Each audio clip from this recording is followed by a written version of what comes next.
வெற்றி பெற்றிருக்கீங்க. ஆனா இந்த தேர்தலில் தேனி மாவட்டத்துல நிக்கல. வாக்காளரை எப்படி பாக்குறீங்க? பல தடவை உங்ககிட்ட சொல்லிட்டேன், தேனி பிரஸ் மீட்ல சொல்லிட்டேன். இப்ப நான் நிக்கிறத விட ஐயா ஓ பன்னீர்செல்வம் அவர்கள் கொஞ்சம் களத்துல இறங்கினாதான் நல்லா இருக்கும்னு தமிழக மக்களுடைய அது அனைத்து இந்திய அண்ணா திராவிட முன்னேற்ற கழகத்தினுடைய தொண்டர்களுடைய கருத்திற்கு மதிப்பளித்து நான் இந்த தேர்தலில்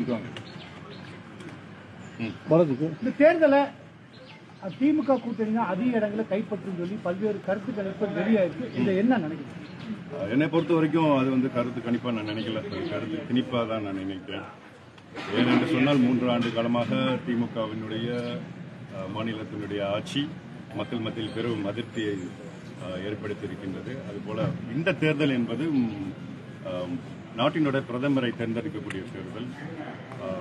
பிரதமருடைய வேட்பாளராக அறிவிக்கப்பட்டு நம்மளுடைய பாரத பிரதமர் நரேந்திர மோடிஜி அவர்களை அறிவித்த ஒரே கூட்டணி தேசிய ஜனநாயக கூட்டணி. மற்ற கூட்டணிகள்லாம் பிரதமர் வேட்பாளரை அறிவிக்காம களத்தில் நிற்கிறாங்க.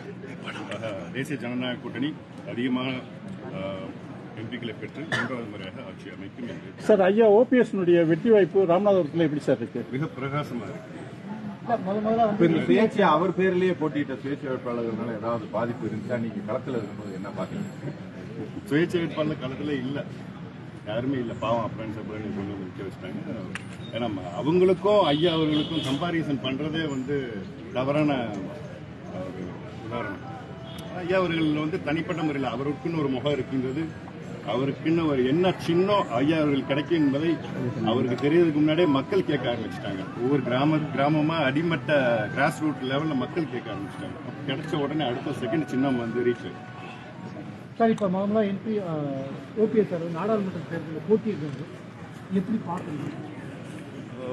அதாவது தேர்தல் ஜனநாயகத்தினுடைய கடமை என்பது மாநிலத்தினுடைய எம்எல்ஏ மட்டுமல்ல, நாடாளுமன்ற உறுப்பினராக தேர்ந்தெடுக்கப்பட்டாலும் அரசினுடைய திட்டங்களை தன்னுடைய மக்கள் வாழ்கிற மக்களுடைய தமிழகத்தினுடைய மக்களுடைய பிரச்சனைகளை தீர்ப்பதிலும் தன் சார்ந்த அந்த பாராளுமன்றத்தினுடைய இல்ல சட்டமன்றத்தினுடைய தொகுதியினுடைய கோரிக்கைகளை நிறைவேற்றுவதற்காக எந்த இடத்தில் சொன்னால் நிறைவேற்றும் என்பதை ஐயா அவர்களுக்கு ஏற்கனவே நிறைவேற்றியிருக்கின்றார். பாராளுமன்ற உறுப்பினராக ஆன பிறகு மத்திய அரசின் மூலமாக மாநில நம்மளுடைய பாரத பிரதமர் நரேந்திர மோடிஜி அவர்களுடைய கவனத்துக்கு எடுத்து சென்று இப்பொழுது ராமநாதபுரம் பாராளுமன்றத்தில் நிற்கின்றார். வறண்ட பூமியான இதுவரைக்கும் யாரும் பெரிய திட்டங்கள்லாம் கொண்டு வரல. வறண்ட பூமியான அந்த ராமநாதபுரம் பகுதியை வளர்ச்சி மிகுந்த வளமிகுந்த பகுதியாக ஐயா அவர்கள் மாற்றுவார் என்பது மாற்றுக்கார். சார் ராமநாதபுரத்தில் ஐயா உங்க ஜெயிக்கிற பட்சத்தில் மத்திய அமைச்சர் ஆகிறதுக்கு உண்டான சான்ஸ் இருக்கா சார்? அதை நம்மளுடைய பாரத பிரதமர் அவர்கள் முடிவெடுப்பார். சார் போடி நாயக்கம்ல இடைத்தேர்தலுக்கு வாய்ப்பு ஐயா அவர்கள் மிகப்பெரிய வெற்றியை பெரும் பட்சத்தில் அதற்கு வாய்ப்பு இருக்கு. அந்த தொகுதியில் நீங்க நிப்பீங்களா சார்? போடி தொகுதியில் பொறுத்து இல்ல ஜூன் 4ஆம் தேதிக்கு அப்புறம் அதிமுகவின் இரட்டை உங்கள் வசம் வந்துருமா? அதை பத்தி நிறைய பேர் சொல்லியிருக்காங்க.